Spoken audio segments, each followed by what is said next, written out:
Okay, the next event is the El Dorado Classic of 2017. That is the honour roll, and of course past winners of the Gold Cup sitting there.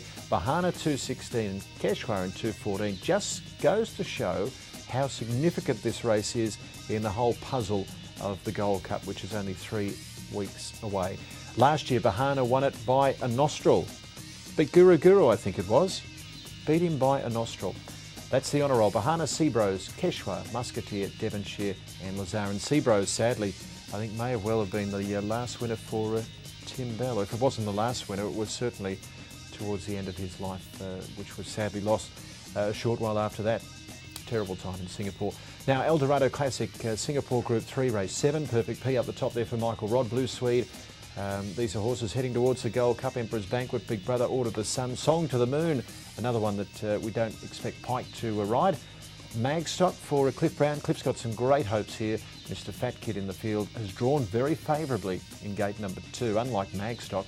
But the big story of the barrier draw, no doubt, was that of Chairman, who drew very, very badly. Over the page, let's have a look at the lineup here for this $150,000 race. Darshini Racing. Well, Chairman's drawn 17. Not a very good draw. Gold Faith for Ronnie Stewart. Duke of Normandy's already been scratched, so ground control is in the field. Galazzo, if he wants to, will come into the field. We spoke about him earlier on in another race. And El Don is waiting in the wings as well. So there's a lot of runners to get through. Here is Perfect P, who got the win last time. He got that win of 55.5. He's got 57.5 here, and he's got to give weight to the whole field. He certainly does, Matt, and it's going to be a big ask for him as well. No winner in the last 7 years has carried more than 55 kilos in this El Dorado Classic, but he was very good on this occasion. He's got a good record fresh, and he got a really good ride from young T. Krishna. Look, he stays well. He's got some strong form to his name if you go back through his profile, but that said, the fact he's got to give weight away will certainly make life difficult. Okay, nice run there from Darshini, getting home late. Now, Chairman, Mr. Fat Kid and Magstock. Just quickly on Mr. Fat Kid, Michael Rodd already went on record saying he felt it was second up syndrome here. He wasn't himself, but the other two were Magstock down the outside in the yellow, and this horse, Chairman, running very well. In fact, we're talking about Magstock here. We are indeed. He was good, wasn't he? He was so good, Matt. He finished off in 23.19, obviously in behind Chopin's Fantasy, who lines up in the big one. He's got a nice light racing weight. Trip shouldn't be an inconvenience to him, I don't think. He's been placed up to this distance without winning. He's got, and he's coming from a stable that are in such great form as well. Cliff Brown, his horses are racing really well at present. I think he's had somewhere in the region of, 6 winners in his last 25 runners. So the stable are red hot. He's a horse that stays very well indeed, and Shafiq Rizwan will be on board. But again, he hasn't been served overly well by the barrier.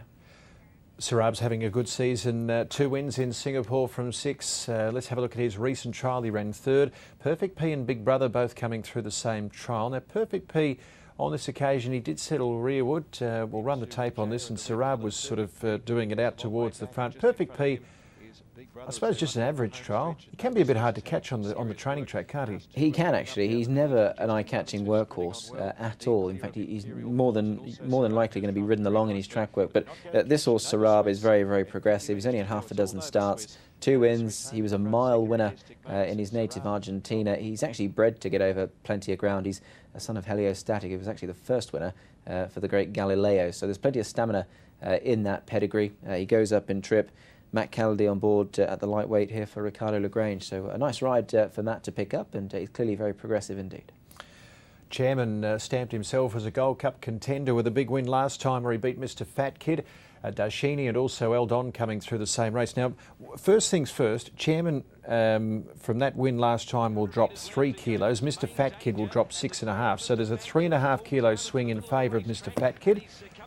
And the barriers have gone against Chairman, haven't they? It's nothing short of terrible for him, to be honest, Matt. The son of Galileo, he's going to have to race from a very wide barrier indeed. But, I mean, the positives are he was good last time. He saw off Mr. Fat Kid, albeit he is now better off at the weights. And he's a horse that, has done all his best racing from 2,000 metres upwards. So what he does do is stay. And I think when a few of them have perhaps cried enough, he'll be finishing off his race. He's just going to have to be used up a little at the start. If he has to be gassed, then it might be all too much for him. But if he can get across, I think he's still okay. And there's his track work.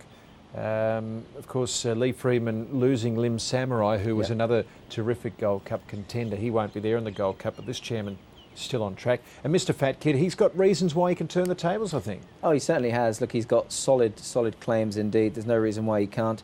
7 times a favourite, 4 times a winner, and placed on a couple of occasions as well. So he doesn't normally let punters down. Perhaps 2 back, you could argue he obviously ran a bit flat, but there were distinct excuses for that. He bounced back last time.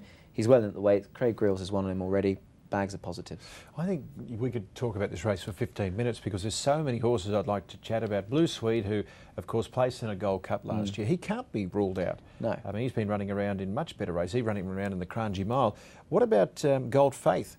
David Hill, you know, reports about this crossover noseband and all that's done for this horse, Gold Faith. Indeed. No, look, he's a horse that's been working very well. He put the cross noseband on 2 runs back when he won. He wore it again last time. He took the shadow roll off to help him settle.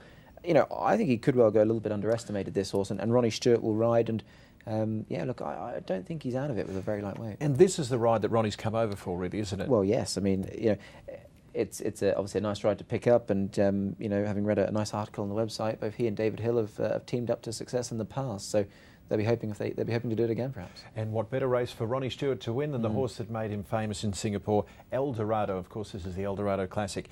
Tips, I'm going to go with Mr. Fat Kid. I think the barriers, the weights, it's all there for him. He's at the right stage of his preparation. I'll go 9 on top, Mr. Fat Kid. 12 Chairman. I put him in, but he'll need a bit of luck in running. Magstock's flying, and I think Song to the Moon is a nice stayer, and he might be able to produce something for 4th. Yeah, wonderful race. This Chairman on top for me. I'm going to take a chance with him, number 12. Mr. Fat Kid went into 2nd, Gold Faith into 3rd, and Order of the Sun. He's had plenty of trials recently. He goes well fresh, and he does stay very strongly as well. 12, 9, 13 and 5.